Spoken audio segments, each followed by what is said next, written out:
Hi, everyone. Hey, hey, hey. Happy Thursday. Happy Thursday. Welcome to another edition of Travel and Lifestyle Conversations. Are you ready for some TLC? I sure hope so. I am your host, Tamika Jones, and I know you are in for a treat today. Now, I know I say that almost every week, but it's the truth. You are in for a treat.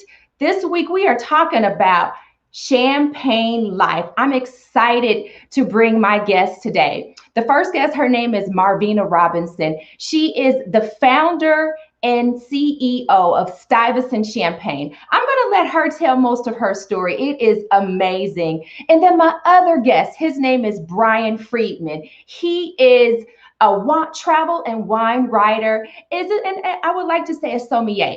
Now, I don't know if I'm saying that correctly, but the great thing is Brian is going to come on and he's going to correct me if I'm not saying sommelier correct. Anyway, I'm excited for you guys to join us for this edition of TLC. Let's bring on my guest. First guest here is Marvina. Let's bring her into the stream. Hey, Marvina, how are you, doll? You know what? I probably should unmute you. I'm going to do that right now. Let's put up your front. Marvina Robinson in, everybody. And also, I'm going to go ahead and bring in Brian. Brian. Hey. Happy Thursday. Happy Thursday. Happy Thursday, right? Yeah. Right. Another day. Are you guys ready? Say that again, Marvina. Another day closer to the weekend. Absolutely. And what's a great way to start it off than talking about some champagne life? Hey. Right. Okay, this is so exciting. Say that, Marvina, I missed it. All about the bubbles. All about the bubbles. Okay. So I was telling everybody about my fantastic guest. So Marvina, I would love for you. Okay, wait. Did we say we're going to pop some champagne first and then chat? What are we going to do here? I think we should pop champagne, cheers, and then kick off. Okay. So everyone, just so you know, Marvina has made sure that me and Brian have received a bottle of Stuyvesant champagne. So right. We are about to pop some champagne here. This is the bottle. And not only is it one of her cuvées, is it cuvée? Yes. I'm saying that correctly? It's one of her new cuvées, okay? We are fortunate enough to be sampling one of the new, go ahead and tell the people what we're sampling here, Marvina.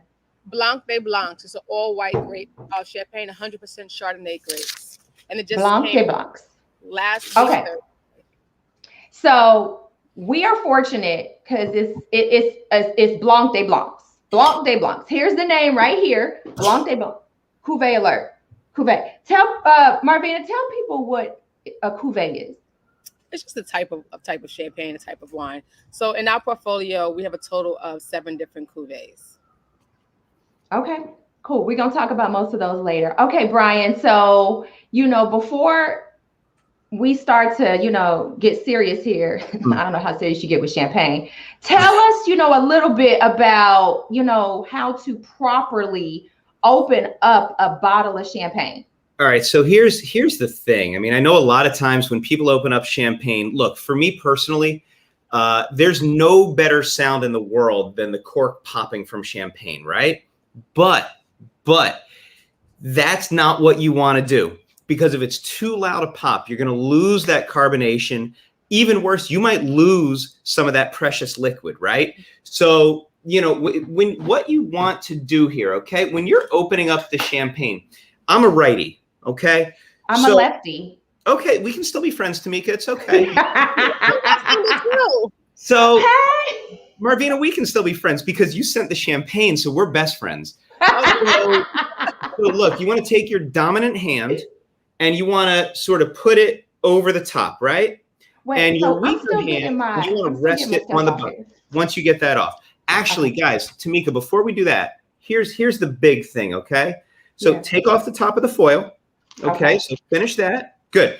Now, you're going to untwist the cage, right? It's called a wire cage that's holding the cork down. Now, in a bottle of champagne, in terms of pounds per square inch, there is more pressure in terms of PSI in a bottle of champagne than there is in a truck tire, right?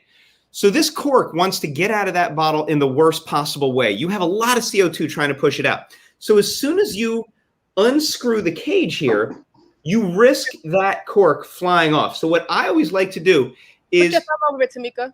Put your thumb over it. Good. Okay. Because you don't want to break a light bulb or anything like that, right? So I don't. keep your thumb over it. No. So then with your dominant hand, you're going to sort of keep the cork sort of in the meat of your palm between the thumb and the forefinger, and you're going to gently twist. And you're not pulling the cork away from the bottle. You're pulling the bottle away from the cork. Gentle rocking motion. And as soon as you feel that cork start to like try to fly out, gently tilt it at a slight angle and almost like try to push it back in. You won't be able to. Marvina, that was amazing. It's almost like you own a champagne brand. And then you want to hear like a hiss, right? So Marvina, I'm feeling professionally threatened by you right now. That was amazing. That wasn't bad. Okay, see, we're losing some of that, but it's a party. It's Thursday night, Tamika.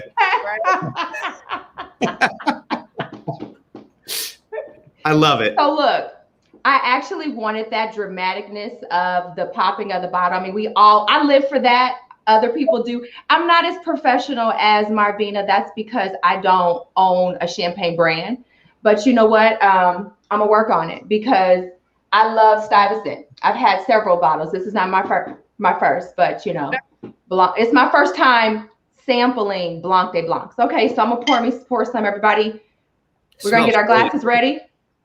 Okay. Yes. We were talking earlier, like Blanc de Blanc is my preferred style. And this I haven't tasted this yet. I'm holding off till we can all do so together, but this smells great.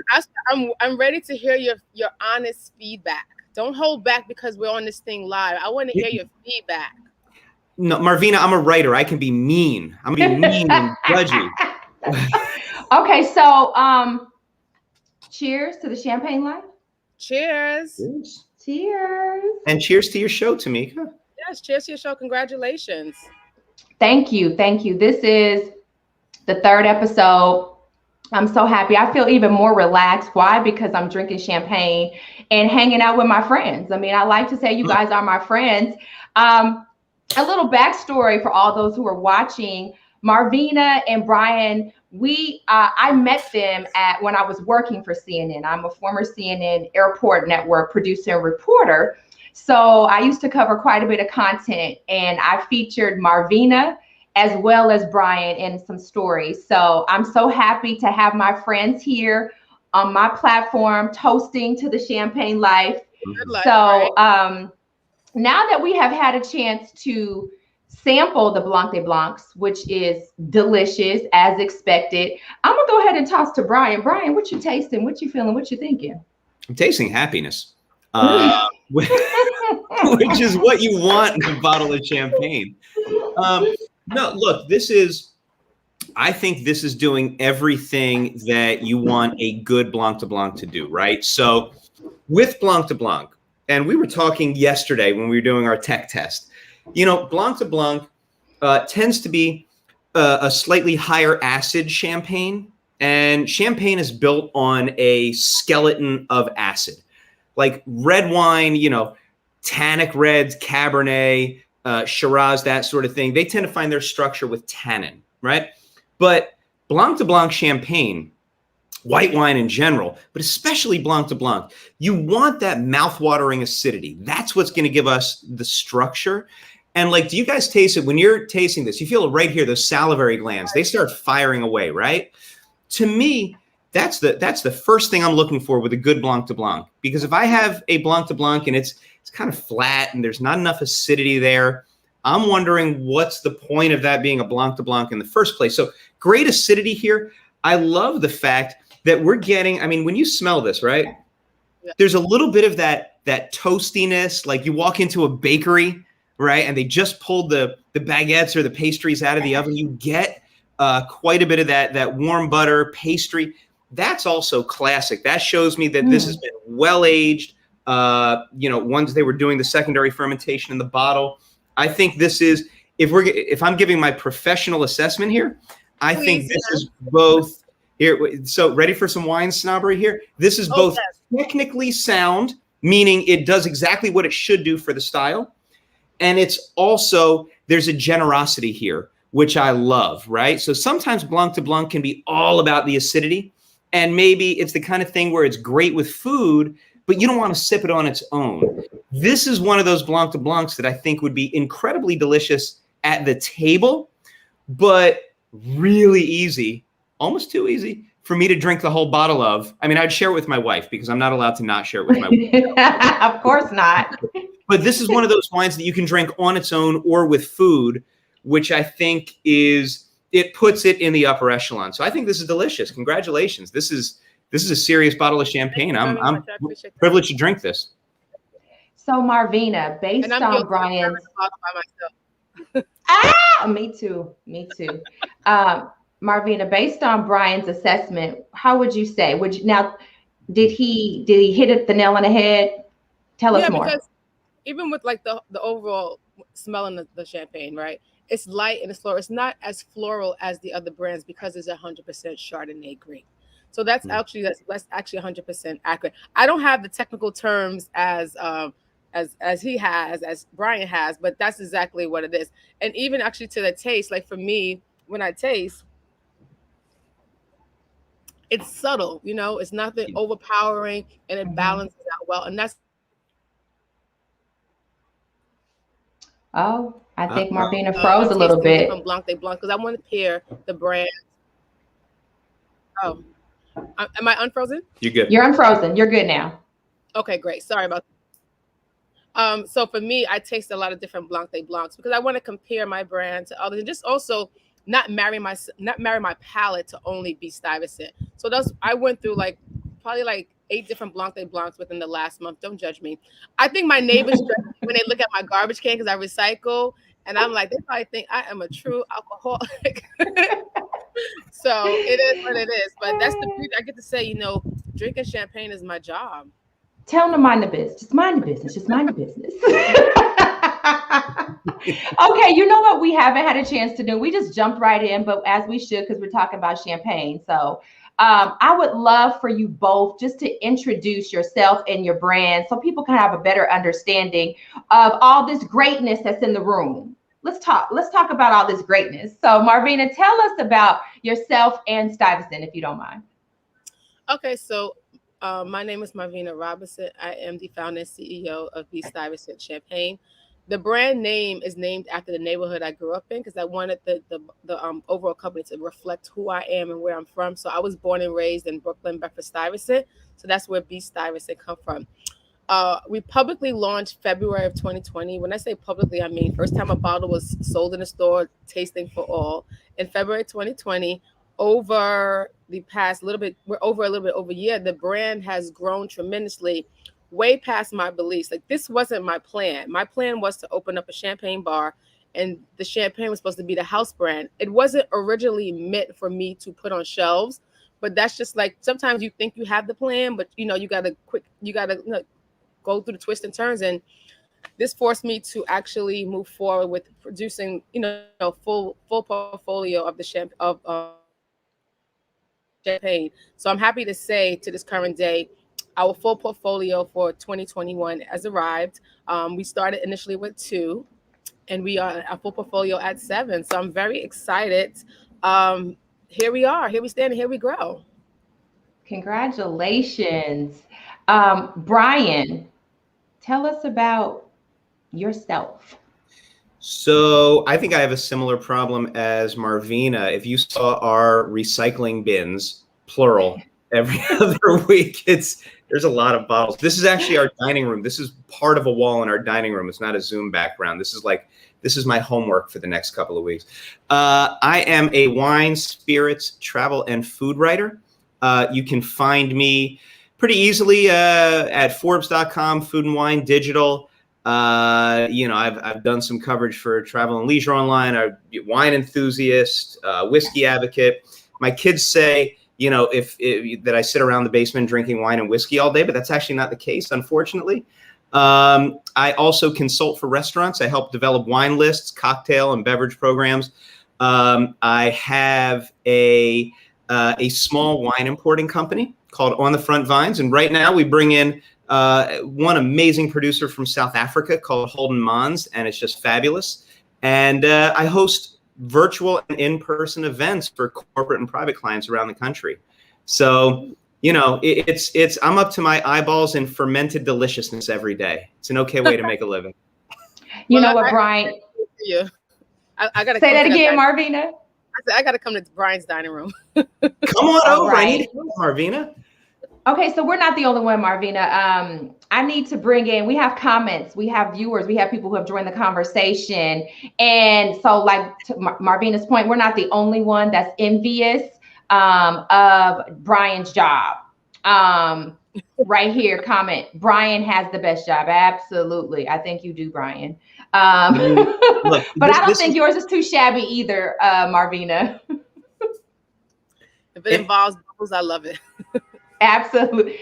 And you know what? So we actually have a question, and this is a good question. And I think I'm going to throw this question to Brian. The question is, based on what we were talking about a few minutes ago, is that a general rule of thumb that we should be looking for the acidity with better champagnes in general? Or is this only true with the kind of itself, like the Blanc de Blanc? That's a great question.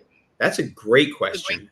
So look, with all champagne, you're going to want acidity there. You want it to be mouthwatering. Now, the balance of acidity and the other aspects of the champagne, they all have to be in harmony, right? Nobody wants to take a sip of champagne and it's like an underripe lemon, right? That's gross. So, you know, some champagnes the acidity will be more pronounced than others, but in general, we still want that sense of acidity in champagne. Now, Blanc de Blanc, because of the fact that it is Chardonnay, as opposed to, you know, the three main grapes fermented in champagne are Chardonnay, Pinot Noir, and Pinot Noir's cousin, Pinot Meunier. Both of them are red. But the Blanc de Blanc is going to tend to have the most amplified acidity. But, you know, it's kind of like, have you ever had a super oaky, buttery Chardonnay that just doesn't have enough acidity? And it's like it's kind of flat on the palate. To me, I always describe those. That's like the white wine that drinks like a Guinness. Like it might be the first glass is delicious, but after that, it's kind of exhausting and it doesn't pair with food. So I would say the better champagnes will have this sort of spine, this backbone of acidity, but Blanc de Blanc even more. It's a great question. It is a great question. You know what? I just noticed this, and again, I am not a champagne connoisseur. I'm not wine, but Marvina, this with the Blanc de Blancs, there's no aftertaste. I don't, you know, and I'm just now bringing it up because I just noticed like there's no aftertaste. I typically don't like to drink champagne, any particular certain brands that may have that nasty aftertaste. And not only is it nasty, it leaves, I feel like it gives you foul breath. Am I the only one? I'm just saying.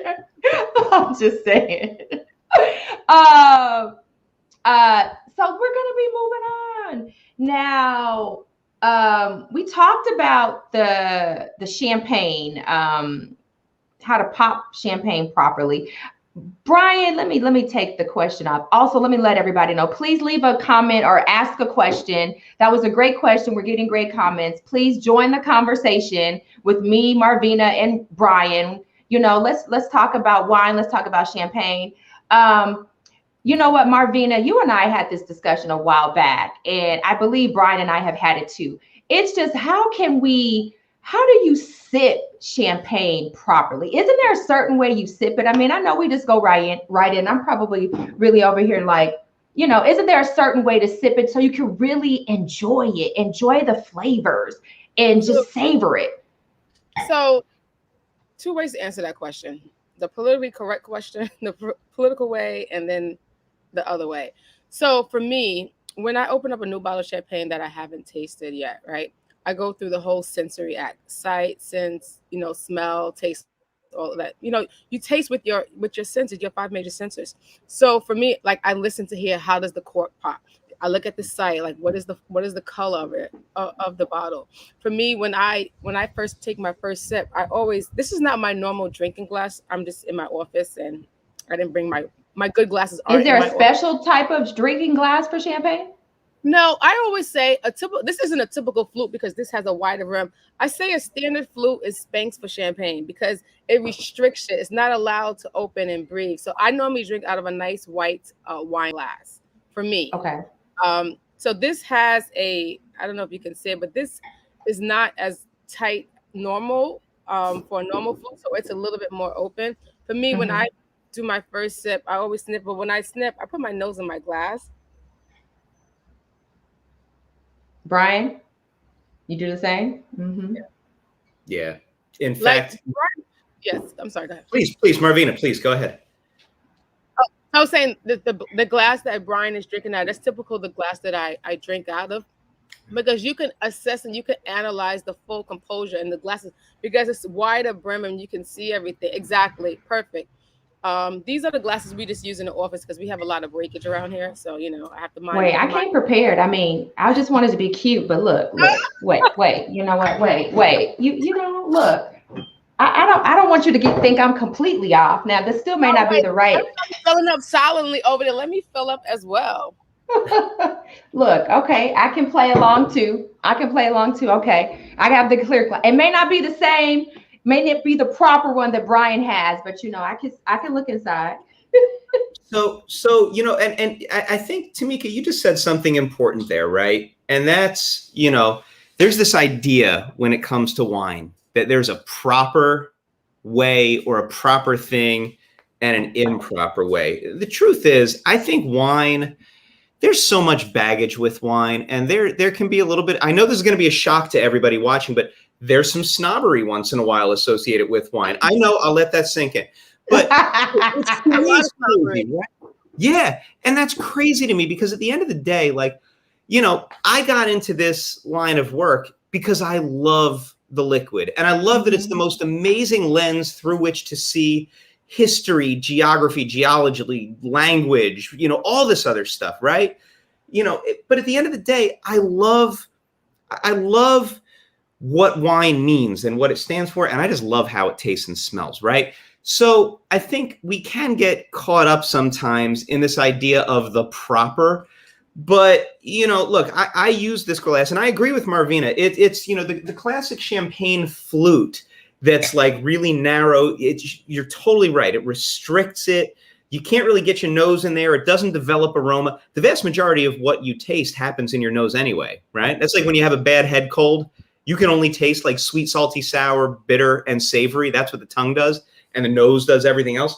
So anything we can do to enhance what we're smelling is going to enhance what we're tasting. So this is the glass that I use for work to taste everything. But when I'm drinking champagne also, I love this. I'm seeing this a lot more. This is like a modified champagne flute. It's like if a champagne flute and a white wine glass had a baby.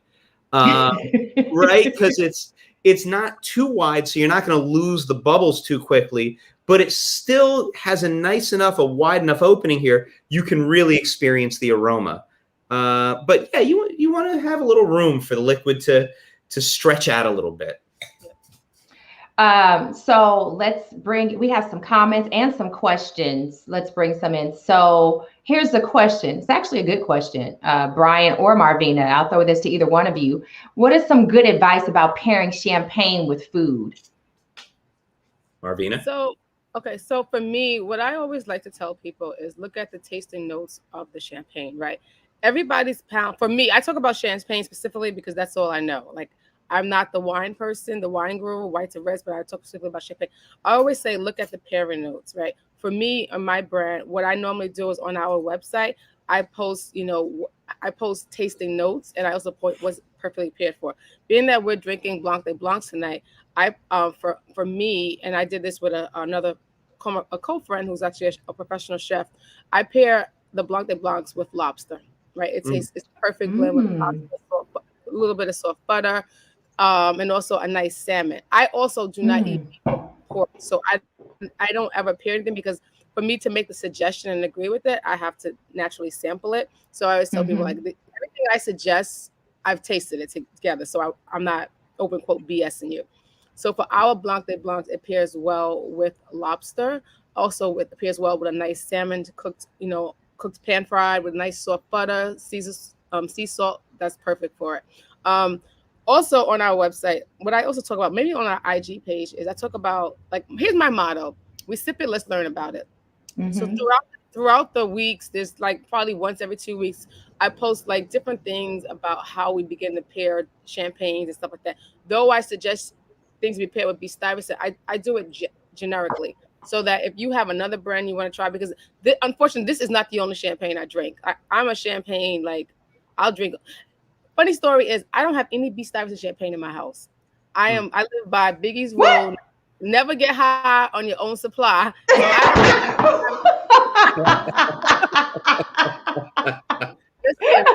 I wasn't prepared for that, and the champagne went flying. But guess what? We got some more. I'm just gonna keep going.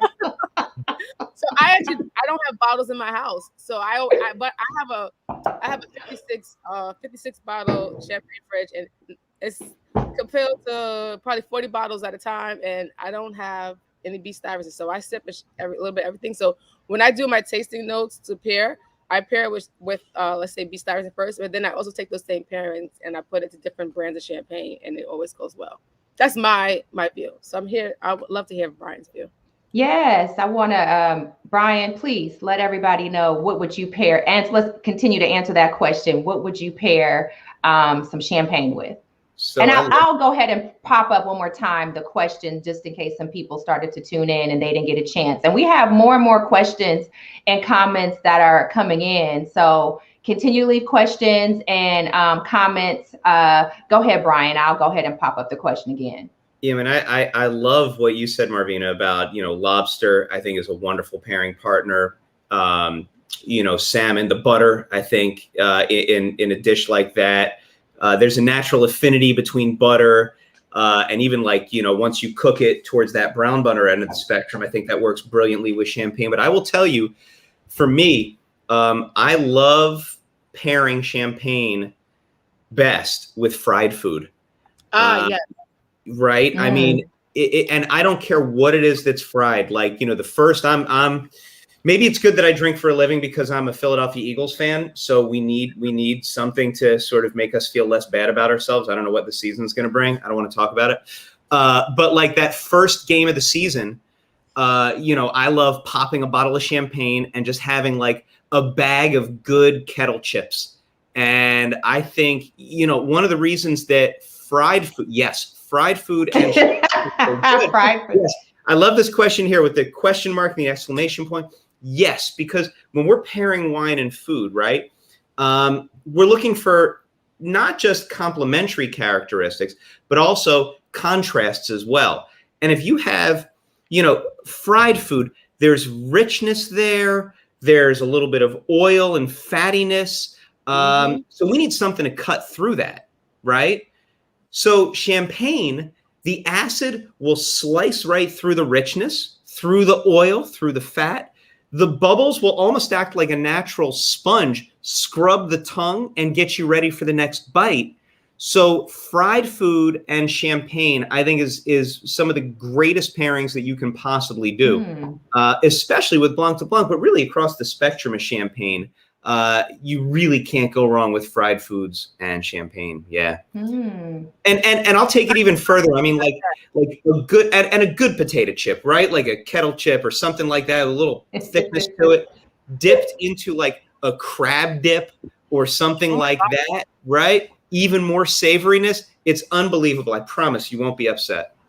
I think I know what I'm doing Saturday. I'm going to get some amazing crab. So you know what? I want to pair them both. Marvina said that Blanc de Blancs taste well with lobster. So typically I would just have I wouldn't have a fried lobster, but I think that's what I'm going to get. I'm going to order some fried lobster with some Blanc de Blancs. And I think that would make for a good pairing. What you think? Tamika, why don't you do like a lobster roll with a side of good chips? You know what? You're in Atlanta, right? I'm in Atlanta. Brian, where are you? Philly, outside of Philly. Philly? Tamika, isn't there Luke's Lobster in Atlanta? Or I know there's a BK Lobster coming there, but Luke's Lobster, I think there's a branch there. I'll find out because I love lobster. Me too. Some of the keys to my heart are champagne and lobster, and I'm not just saying that. That's true. I mean flowers too, but just for sake of conversation. So I saw another interesting question in here, which is a good segue to our next topic, which I was going to talk about. And basically, the next topic here is why now? Why not? What is it? Why not learn more? Why not learn more? And the question here is, what is the difference between, here we go, let me pop it up real quick.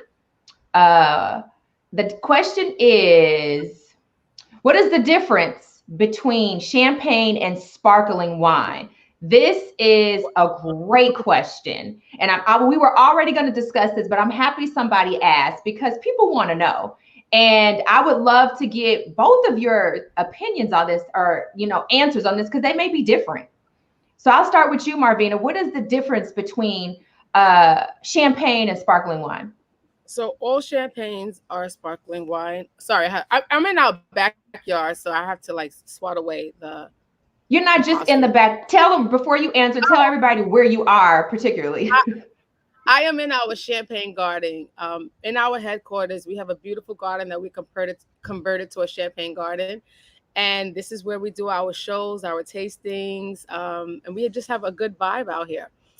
So back to the question. So all champagnes are sparkling wines, but all sparkling wines are not champagnes. Reason being is to be considered a champagne, it has to come from the Champagne region of France.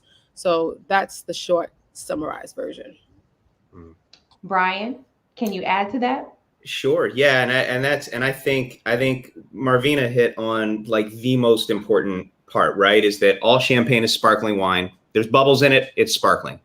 But so think of sparkling wine as the umbrella category. And then under the umbrella category, you have champagne, you have cava, you have Prosecco, you have American sparkling wine, and so on and so forth. Champagne has to come from the Champagne region of France, and there are all these laws built around how champagne is produced, right? So it's not just you can plant anything in Champagne, right? Like Champagne is going to be some combination of Chardonnay, Pinot Noir, Pinot Meunier. For me, the big difference between the production of Champagne and the production of, let's say, Prosecco is that, and I love Prosecco, right? But they're very different. So all sparkling wine is going to start off as, if we're going to simplify this, pick the grapes, crush them, ferment the juice, you have wine, right? Mm-hmm. That's what all sparkling wine starts off as. For something like Prosecco, that's produced in what's called the Charmat method, Charmat. For that, they're going to put that wine into a massive pressurized stainless steel tank. And then they're going to add some kind of a sugary sweet, solution and yeast. They're going to seal it up, and the yeast is going to do what it does best. It's going to consume the sugar and produce a little bit more alcohol and carbon dioxide. Since it's a pressurized tank, the CO2 has nowhere to go. It dissolves back into the liquid. You got bubbly, right? And then they're going to bottle it not long after that. By doing that, Prosecco focuses mainly on the fruit, right? I mean, we've all had Prosecco. It's about the fruit and the citrus and the apples, and it's fresh. With Champagne, this beautiful bottle of B. Stuyvesant, that second fermentation happened in this bottle itself. So that still wine went in here, and then they added to this some combination, where there's sugar and liquid and yeast, and then they seal this with a crown cap, like what you get on a beer, right? And then they lay that down in the chalk caves underneath the champagne house, and then they let the yeast do its thing. And then once the yeast dies, it runs out of sugar, the yeast dies, and it sinks to the bottom of the bottle, right? And the longer it sits, that spent yeast with the liquid, the more we get these beautiful yeasty bakery pastry characteristics. The reason it's sealed with a crown cap like in a beer is because they have to figure out a way to get the yeast, the dead yeast, out of the champagne. Nobody wants to have a glass of champagne and have to floss afterwards, right? That's gross. No. So what they do, and I'm going to do an example here. This isn't champagne, but what they do is once it's been laying there, right? Then they put it, there's either a machine called a gyro pallet, or they put it on these you ever seen like a ping pong table that's sort of inverted? It's not quite closed. It looks like like an A without the crossbar. And they'll slowly twist it, right? Until it's upright. And all that dead yeast sinks down to the neck. They'll dip the neck into a glycol solution, which is less than 32 degrees, but it still stays liquid. It freezes the neck. They'll then turn it right side up, pop off that cap, right? That beer cap. The CO2 is going to shoot out that plug of frozen dead yeast. And then they're going to top it up and then seal it with the crown and the cap. So that's why champagne tends to be more expensive, right? Not only is the land more expensive in Champagne, but the process, it's by definition a handmade process. So, and not to harp on this, but tasting this champagne, like you can taste that process in this. This is so well made. And this is getting even better. You notice how much richer this is getting as the chill is coming off of the bottle? Yes. To me, that's one of the keys. If a champagne gets better as the chill comes off of it, you know that it's a quality wine. So this is good stuff. You know, I have to agree with you because the taste is getting richer. Yeah. And I wouldn't have noticed it if you didn't say anything about it, but it is getting richer, but the flavor is getting even better. It's amazing. It's an amazing brand. So let's see what's next here. Come on, everybody. Feel free to join the conversation. We're talking to Marvina Robinson, founder and owner of B. Stuyvesant Champagne. And also we're here with Brian Freedman, who is a travel, food, and wine writer. It's an engaging conversation. People are weighing in, so feel free to leave a comment, ask a question, cheers to, salute, put your glasses up, toast. We're having a good time tonight. So let's see what else we're going to talk about. Okay, so we talked about, well, you know what I'm interested in knowing for both of you. What is your favorite kind of wine? Champagne. Well, champagne, but I should say separate from champagne. What number one? Okay, champagne. What comes in number two? I actually do not drink anything other than champagne. I don't drink hard liquor. My palate has changed tremendously, so I cannot do any hard liquor. I just came back from DC and I try to have a Cosmo. And I had a top shelf Cosmo, and that sucker was $22. And I took one sip, and my palate was like, it's a no. So I don't do hard liquor. And I'm trying to get into reds, so I'm experimenting with Merlots. I do love a actually good German Riesling.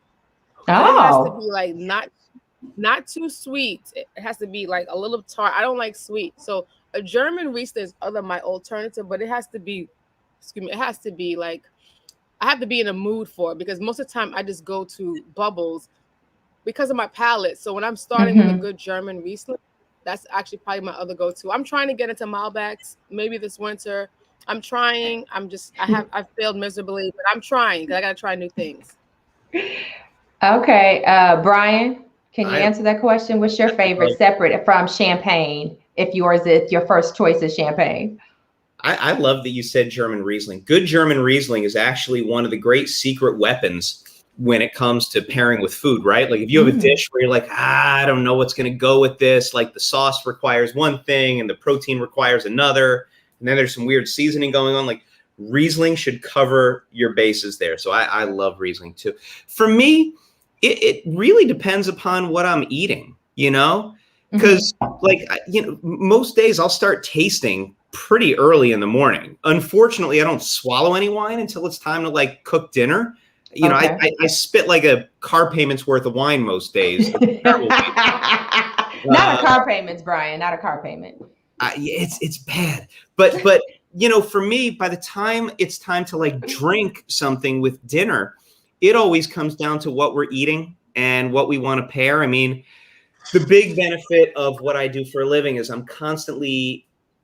have the crazy good fortune of being able to taste all kinds of wines from, seemingly every grape variety, every little tucked in pocket of the planet.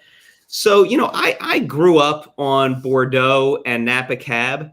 That's what we had in my parents' house growing up. But, I love those, but I love, there's just so much out there to explore and to discover. So for me, it depends upon what I'm eating. And let's be honest, if someone else is offering to pay for it, I'll drink it happily. I like that just fine. Wait a minute. Cheers to that. Cheers to that.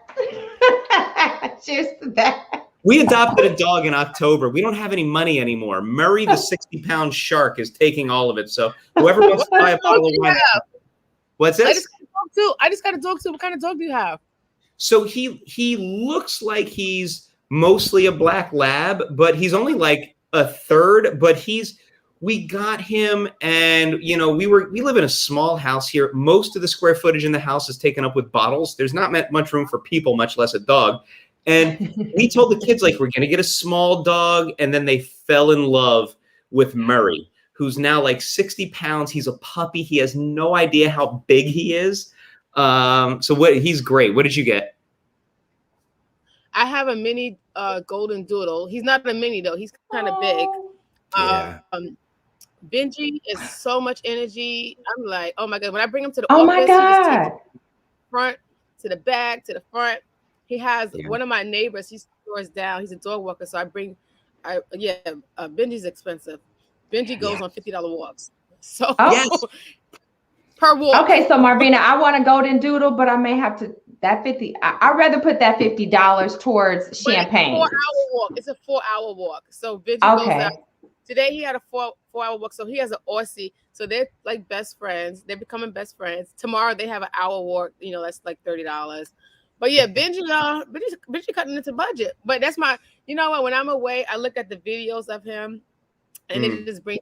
It's just so cool. Like I love him. He doesn't live with me because I just started traveling tremendously now. So like this week I was away. Next week I'm in Martha's Vineyard. Then the following week we have a chef coming up to our champagne garden to cook on site, pairing everything with the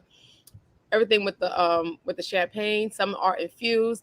And then I leave for France for September. So I'm like, my days are numbered here. So I'm going to miss it so much. I'm trying to spend as much time as I can before I. So it looks like that champagne life is treating you well. We have more questions and comments. This is a great question, you guys. I love this question. Why should you not swirl a glass of champagne? I've heard different reasons. That's a good question. I'll take a stab and then Brian can come over me. So I'm not coming over you, Marvina. So let me just say this. I have done my certification in champagne in France and in the US, and I've done my reading. So for me and my understanding and what I've learned from trying it and not trying it is and I'm going to do it right now. When you're swirling a glass of champagne, you're banging the bubbles. So you're taking your your bubbles out of your glass when you're swirling. When you open the bottle, because it's carbonated, it's opening up the wine already, right? So when you have a still wine, like a Chardonnay or a red, when you open it, it doesn't have that carbonation. So when you pour it in your glass, you want to stir it to open it up. But because it's carbonated, it's already opened up.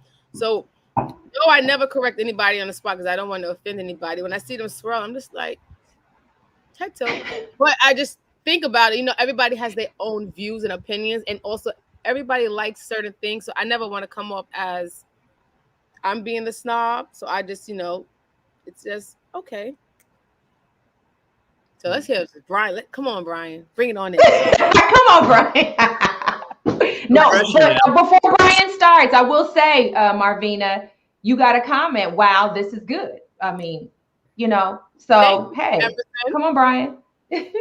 So yeah, I mean, look, when you're Marvina's 100% right. When you're tasting a red or a white without bubbles, you need to open it up, right? So like this bottle here, right? I love this. This is the Sea Smoke 2018, right? It's the Sea Smoke 10 2018. This is a killer Pinot Noir from the Santa Rita Hills in California. So 2018, this was bottled. This was probably bottled. I don't have the tech sheet in front of me, but let's say this was bottled in 2020. So if I'm going to open this right now, That means that theoretically, aside from like the inch of space between the top of the liquid and the bottom of the cork, this really hasn't had much access to oxygen at all, except that microscopic amount that permeates the cork and the capsule here, right?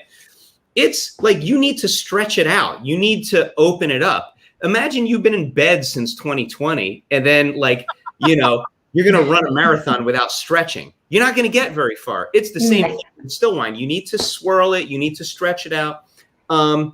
When it comes to champagne and all sparkling wines, that's less of an issue, right? Because those bubbles are already helping to open it up. Now, when I'm tasting for work, I'll do like a quick one swirl.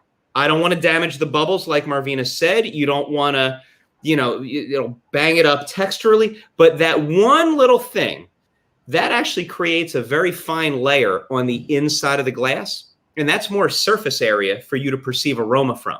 But I'm with Marvina. If I see somebody with a good glass of champagne doing this, I'm saying to my wife, like, can I please say something? Can I please say something? And I'm like, but it's like a public service. I'm going to help their champagne. She's like, don't do it. So I'm with you. You don't necessarily, you know, it's not going to do your champagne any favors to sit there swirling. It's not necessary to do that.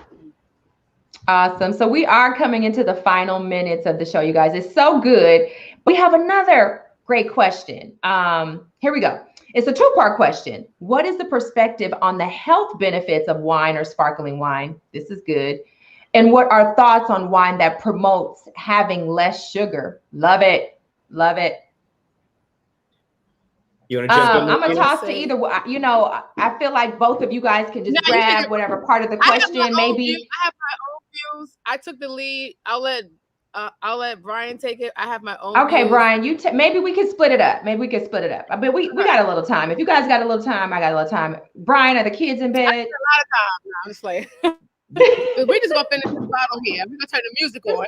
Look, Brian, the kids in the bed because we are drinking. And Brian, I know you say you spit out a lot of wine that amounts to the cost of a car note. But are you sipping? Are you able to swallow this tonight? Yeah, it's 8:52 at night. I'm leaving for vacation on Saturday. You better believe I'm not spitting this out. Where you going on vacation, Brian? Where you going? We do and since 1998, I want to say we spent some time down in Hilton Head, South Carolina. So we drive, right? It's like my inner Clark Griswold. And like in the back of the car, we have so much wine for the time that we're down there. And yes, we go to South Carolina every summer. That's nice. Okay. I'm living everybody else's vacation. And you know what? Brian, sorry, Marvina, go ahead. I'm sorry. I said I'm living through everybody else's vacations because I can't take vacation until January. Like January, my birthday's January 23rd. I like to celebrate here with my mom, my family, and friends. But January 24th, I'm out of here. I don't know where I'm going, but it got to be warm. So when people say vacation, I'm like, oh, where you going? What you doing? Oh okay, I'm gonna call you. I've been doing you know, Brian just came back from Israel, right, Brian? We haven't even touched there. Like both of you guys literally have the best careers, in my opinion. But you know what? Let me go back to this question because people are commenting saying how good this question is. So Brian, you take the first half, and maybe Marvina, you take the second half. Go ahead. And I'll read the question again, just for people who just started to tune in.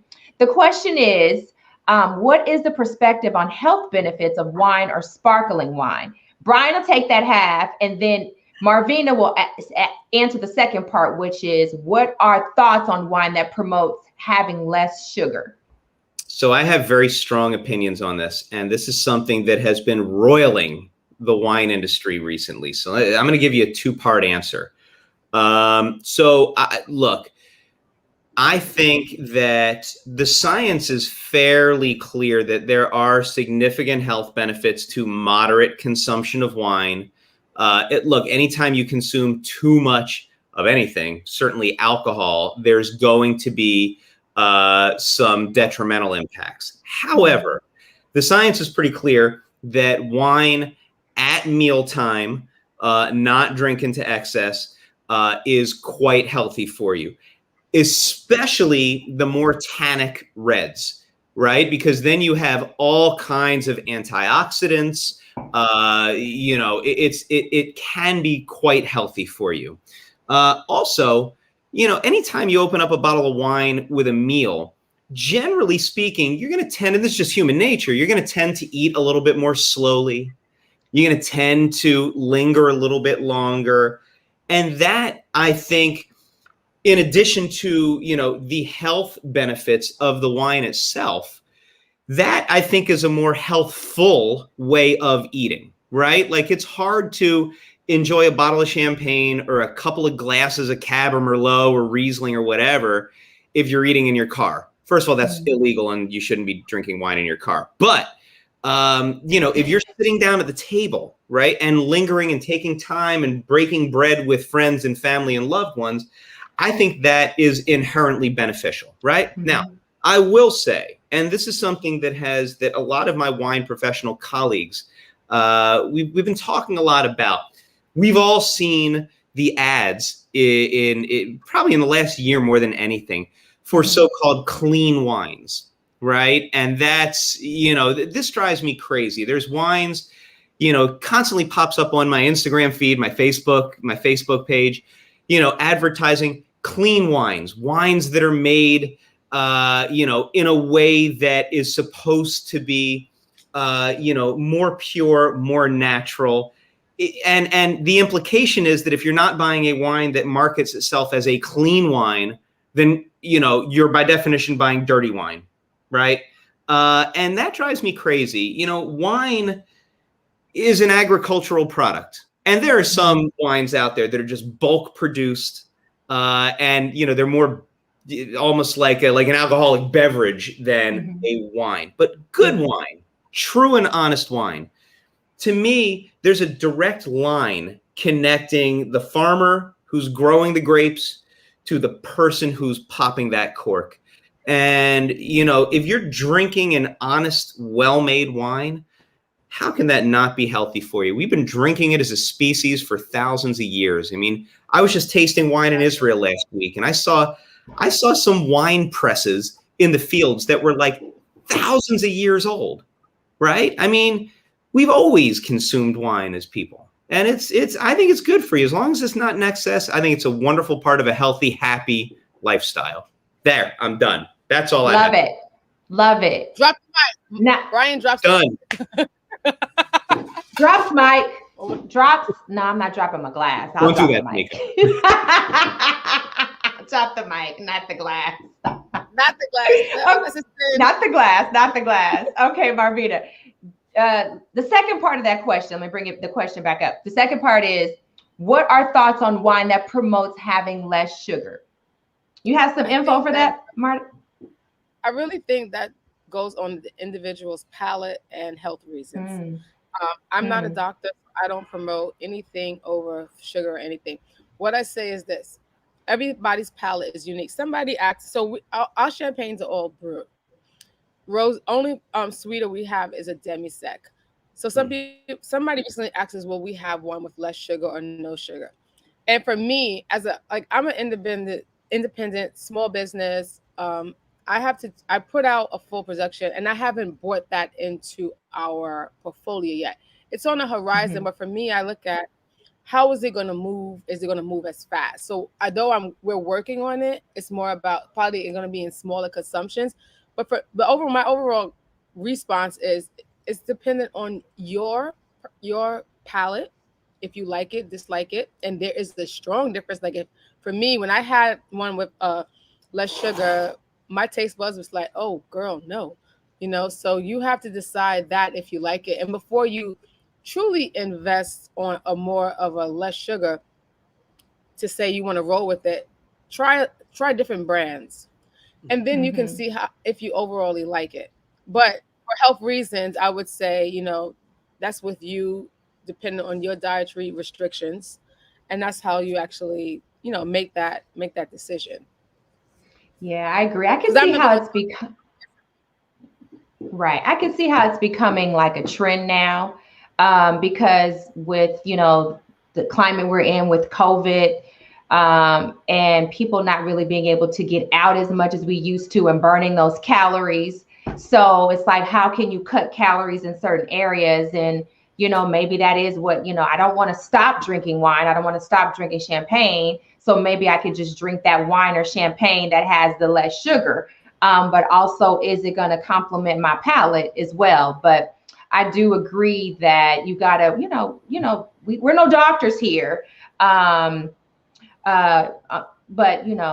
everybody has to do what works for them. But I do see it coming out as a trend with more and more alcoholic beverages trying to ease up on the sugar. Wouldn't you guys say? I would say so. Although, for me, I would much rather. I would agree. I would much rather have, fewer glasses of a wine that they didn't take out the sugar or anything else like that. And sort of limit my intake that way, as opposed to having wine where they have manipulated it to remove sugar or alcohol or whatever it might be, and having that in quantity. So for me, I want my wine to be as natural as possible. Right. And it's. But I agree. It's all about your palate, your dietary and medical needs. Look, at the end of the day, we all drink this stuff because it's just yummy. That's a direct translation from the French, I believe, yummy. So if you like it, I'm just gonna drink it. Champagne. It's just yummy. Yeah, that's it. And don't let anybody tell you what you should be drinking. If you want to drink the low sugar stuff, go for it. You want to drink the high sugar stuff, go for it. If it brings you joy, then it's doing what it's meant to do. So enjoy it. Don't let anybody tell you otherwise. Right. And the comments are coming in. Cheers. Cheers to that for sure. Great show. I feel like we could go on and on and on. I have my final question for you guys. Yummy Yola, absolutely. So the final question, what do you enjoy the most about sipping champagne or wine? I mean, I know, Brian, you just talked about, if it's yummy, drink it, do what you, but I want to know, what do you guys enjoy more? I'll tell you this. Let me go first. I know I asked you the question, and now I'm like, let me go first, right? Typical host, huh? Let me ask. For me, for me, it just makes me feel just luxurious and great and sexy. And let me take a sip. Awesome and lovely and like a millionaire. I feel greatness. I feel wonderful. So how do you guys feel? Do you feel the same things? Go ahead. And somebody else said adjectives. Sophisticated. That's a great word. I feel sophisticated and classy. Okay, so Marvina, how do you feel? You own a champagne brand, and that's so unique in itself. And I feel like we didn't dive in as much as we should have. People probably want to know, really, you created a whole champagne. Okay, so I'm gonna let Brian. You want me to go? I'm gonna let Brian because Brian, you go ahead. You answer because see, she's in the garden, and it's a new garden, and they have live music there. So the music has started. I guess we've gone on too long. We're gonna wrap it up here. So Brian, you go ahead. All right. So the question was, what do I like about drinking champagne? What do you like about drinking champagne and or wine? So for me, it's about connection. Right? You open up a bottle of wine or a bottle of champagne, and I don't care who you are with, right? But there's a connection there. There's a sense of occasion. I don't care if it's an $8 bottle of supermarket wine or a beautiful bottle of Stuyvesant champagne. There is a sense of occasion. You are bringing the joy, and you're saying to the people that you are with, I care enough about your company that I want to open up something great. And I think there is no better connector on a human level than a great bottle of wine or champagne. And for me, it's a tough world out there right now. It's been a challenging year and a half. I think all of us could use more of that these days, now more than ever. And, that's what matters. So I think that's what a great bottle does. It's a connector. And I love that. I love that. And you know what? On that note, I want to say this has been a great connection. Absolutely been a great connection. Absolutely been a great conversation. We have had so many comments, so many questions. I thank you everybody for what'd you say? I didn't see Marvin. You can talk to us now. Oh, okay. Now we can answer the question. So we're next to the church. So when 9 o'clock hits, it's going to ring 9 I thought times. It was okay. I thought it was time to get the party started in the garden, but. Oh no, we don't have our own party afterwards. So for me, I would say it's like Brian hit key tones, right? Whether it's champagne, well, for right now it is champagne, but open up a bottle of wine or champagne, it's the moment where it's my self-help, right? It's my self-satisfaction. When I'm on my lowest of days, and when I'm on my highest of days, opening up a bottle brings me to my peace level. Drinking in moderation, it's therapeutic for me. So like I would say today I came in and I was like all over the place. But when we opened our bottle, I was like, woosah, I relaxed. But I also remember when I at one point I had, this is a true story. So when I was still working in the finance industry, I had 3 businesses at one time. They weren't all open, but I was paying 3 rents. So 3 rents, I was paying $10,000 a month in rents. And I was sick to death. And I was trying to close up one and I was trying to get another. And I had to go to the supermarket because I couldn't afford anything because all my money was going to paying all these rents. And I bought me a supermarket bottle of wine. And I called my girlfriend, Tiffany, I went to college with. I said, I don't know what this wine going to taste like. I said, but it's going to bring me the biggest joy tonight. And I had my little Crate and Barrel yellow glass. And it brought me joy that night, whether it was for 10 minutes or 20 minutes. So I always say when I open up a bottle, it brings me joy, it brings me peace. And it says like, it relaxes me, it soothes me. And it's what I want to do, what I enjoy. So everybody has their own favorites of things. And honestly, buying a bottle of champagne is what I enjoy to do. So at 2, 3 o'clock in the morning when I'm up, I'll be looking like, let me see who got some deals online.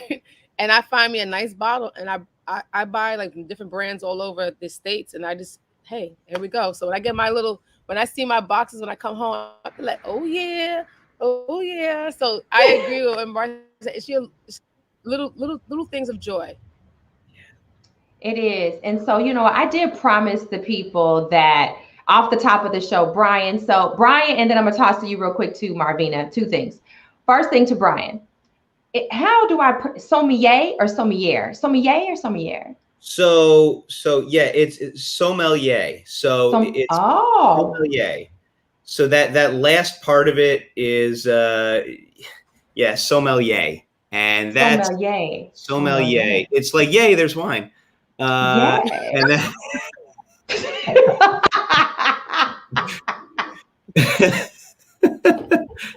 so yes, sommelier. And you sort of hit that L in the middle, sommelier. Yep. Sommelier. See, I'm happy. But you can feel like you can be like, if you could just say som, right? SOMM. And then they'll be like, oh, she maybe she's a som too, and then they'll fear you, and that's good. Som is a good term to use. Sommelier. So what does it mean? Just because people are like, why are we saying this and going over and over? But what does it mean? Yeah, so a sommelier in a restaurant is technically, the head of wine in the restaurant, right? It's like the wine expert. So the sommelier is often someone who doesn't just, serve the wine, but they will help with the pairings to help you figure out the right wine for the meal at the right price point that you're looking for. Sommelier also manages the wine program. They'll make sure that the right product is in stock. They'll order what they need to get in, make sure it's stored properly. It's a very, very interesting job. And there's a lot of behind the scenes work that goes into it that it's interesting. I mean, you're a curator, you're a pairing expert, you work with the team in the kitchen, you work with the guests in the dining room. There's a lot that goes into that. If you're a sommelier, if you're a som at a restaurant. Som.